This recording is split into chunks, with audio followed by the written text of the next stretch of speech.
Ssense, the site that helped a lot of underground designers go mainstream, is sadly filing for bankruptcy protection. Not because the clothes stopped being good, not because people stopped caring about fashion, but because the rules of the fashion game have shifted overnight. At least that's what it seems like. From what I've been researching, tariffs, duties, and lenders are pushing for a sale. And here's the truth though, when giants fall, independent fashion designers feel the aftershock first. That's just what it is. If you are a creative building a brand in 2025, then this video could save you years of mistakes. Back when I was in the Fashion Institute of Technology, Ssense was like a case study for us. I attended the Fashion Institute of Technology from 2014 to 2018, and I studied production management, which is the overall foundation of the fashion industry. It ties into sourcing, manufacturing, product development, and the whole overall life cycle process of a product in the fashion industry. And even going further back, I got my first pair of high-end sneakers on Ssense when I was in high school in 2013, 2014, and I got my first pair of Margielas. That was very important for me because at the time they had sales for the holidays, and that was just my first introduction into high fashion before I stepped into the fashion world. Again, as time went on, Ssense literally became like a case study for us. We started looking at their curation, their sales strategy, their price point. And for me, they weren't just a store, they were a blueprint. Especially somebody who comes from an environment of streetwear, growing up in the city, and wanting to one day start a brand and step into the space of high fashion. But sadly today, from what I've been seeing, it seems like that blueprint is kind of burning. And if you don't know why, there could be some potential for all of us to be making mistakes. So what happened? That's the big question. Here's what really went down. From what I learned, Ssense lenders tried to force a sale. And Ssense had to essentially file for bankruptcy protection to buy more time and to restructure. The trigger is the US trade policy, new tariffs on Canadian import. It sounds a little complicated, right? I got you. Let me break it down. Imagine you are selling $200 jeans online. Last year, an American customer can buy from Canada with no duties. A smooth transaction. Now, that same order might come with $70 extra fees. And essentially, the jeans don't feel like a deal no more. Customers drop off, and then margins start to collapse. And this is not even just Ssense. Matches collapsed earlier this year. Designers never got paid. Farfetch had to be rescued, then shut down huge services that independent designers depended on. And from what it seems like, the multi-brand luxury e-commerce model is under fire right now. Yo, I'm gonna keep it a buck with y'all. When I was in FIT, my dream was to get stock in Ssense or Farfetch. We even had opening ceremony in Soho back then, and that was like a place that a lot of us used to go to get inspiration and meet cool people and try to understand how the brands work when it comes to getting into the stores. And today that dream looks like more of a risk. Let's talk about the customer for a second. Ssense is great at curation, right? But Ssense power wasn't just curation, it was the sale. People really started building rituals around waiting for the Ssense sale. Come on, if you're somebody who's into fashion, who wouldn't refresh the site for Rick Owens, Margiela, Craig Green, Calvin Klein for 60% off? But now, sadly, those sales come with slower shipping, surprise duties, and overall loss of trust. It's literally like going to your favorite restaurant and suddenly paying a $30 seating fee. The food is the same, but the experience just feels ruined, you know what I'm saying?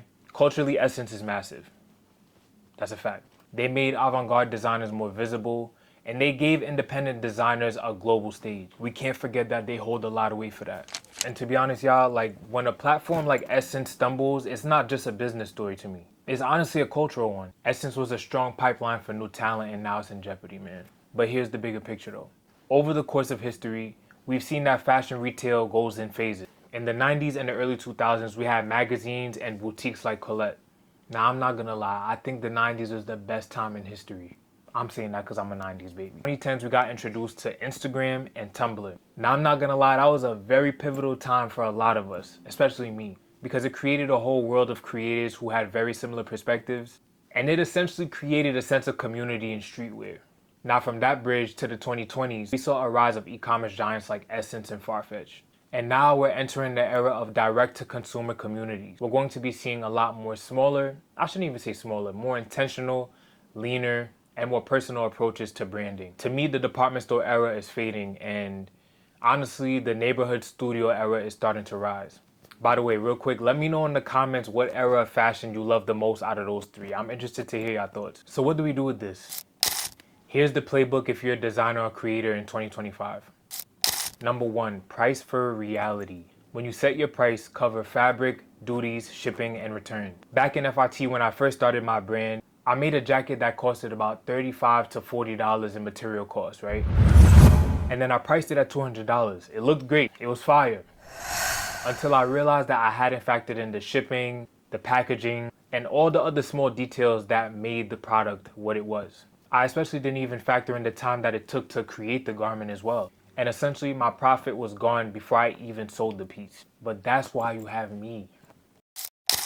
Number 2, diversify your channels. Don't depend on the store. You can have a little wholesale, your own site, have pop-up shops, and maybe one aligned platform that you feel connected to and that has a great structure. Because in order to make everything work, we have to have balance, and balance is safety.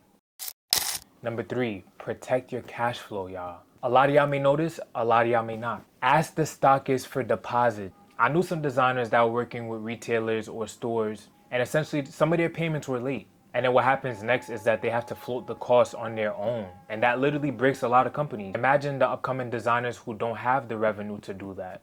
Think about what would happen next. Number 4, in 2025, this is crucial, whether you like it or not.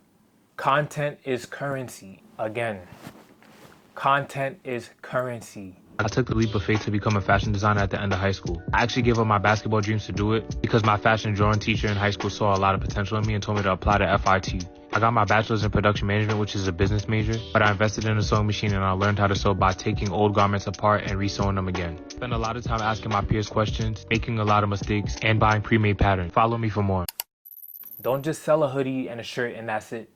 You gotta tell a story. Speak about the inspiration behind it. Show the behind the scenes. Share your unique perspective. Don't just try to copy somebody else just because you see them doing a certain format, because it's only gonna hurt you in the end. Your own personal stories and your own anecdotes is what makes people get drawn to your brand.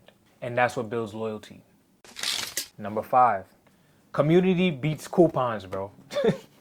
Yes, yo, you could do discounts, don't get me wrong.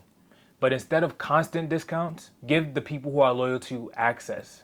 You could do live streams from your studios, early drops. Maybe you could do some repairs for the garments if they have a hole in it or if a button needs to be replaced. People pay for belonging, not only markdowns, which then leads to overconsumption of products, and then that's how the whole cycle gets out of whack, bro. What consumers should know. For buyers, this means fewer mega sales and more transparency. For example, if a retailer says duties included, that's actually valuable. And if you love independent designers, support them directly. Pay that $5, $10, $12 shipping fee. That $5, $10, $12 shipping fee actually helps them keep their creativity alive. In 2017, 2018, when I was in my bachelor's program at FIT, one of my favorite professors, Professor Cohen, was in the room with me and I was showing her one of my designs that I made, like one of my jackets that I was selling at the time. She loved it, she loved the concept, she was giving me feedback on how I could make it better. And then she asked me, did you do the math? And I was like, that's what's happening to Ssense right now. It's not a question of creativity, it's literally math. And the new math of the world right now in fashion is unforgiving, yo. It's a lot, I ain't gonna lie, it's a lot. But it's worth it to know. Alright, so here's where I stand with all of this. Multi-brand platforms aren't dead. It's the bad business models that are. The future of fashion can't only revolve on markdowns. It has to come from a place of meaning. And to be honest, tariffs didn't kill Ssense. Dependency did. I was seeing a lot of people ask on TikTok, will duties kill haul culture? Did the sales spoil us? What's gonna happen to the small designers that depended on Ssense? For all my people, when it comes to fashion, right? Do you care more about getting the best price for your product or knowing the brand you actually love can survive long term? Let me know in the comments. Hey, Ssense might restructure. I hope they come back stronger, and I hope that the designers are able to have a more efficient system on the platform. If not, then the mission doesn't die. It decentralizes to us, the new generation of storytellers and the new generation of builders. So if you're creative right now, build a US-friendly checkout system, launch smaller, consistent, and intentional capsules, and tell your stories more consistently, not just when the products drop. This is how we're gonna ride the new wave, y'all. It's either you get with the program or you get left behind. That's just what it is. Remember, fashion always reflects the times that we're in. Think about how the Great Depression era impacted how we dress on the day-to-day, how we changed up our systems and the resources that we utilize into our products. Again, right now the times is telling us to adapt. I promise, this is not an end of cool, it's just the start of resilience. So in your opinion, which one wins? Direct-to-consumer or multi-brand? I'd love to hear your thoughts in the comments. And if you're new here, my name is Justin P. Etienne, and I'm a New York-based fashion designer that is breaking down the business of creativity. If you haven't already, subscribe for more fashion breakdowns, storytelling, behind the scenes of my life, and any new perspectives that I share along the way on my creative journey.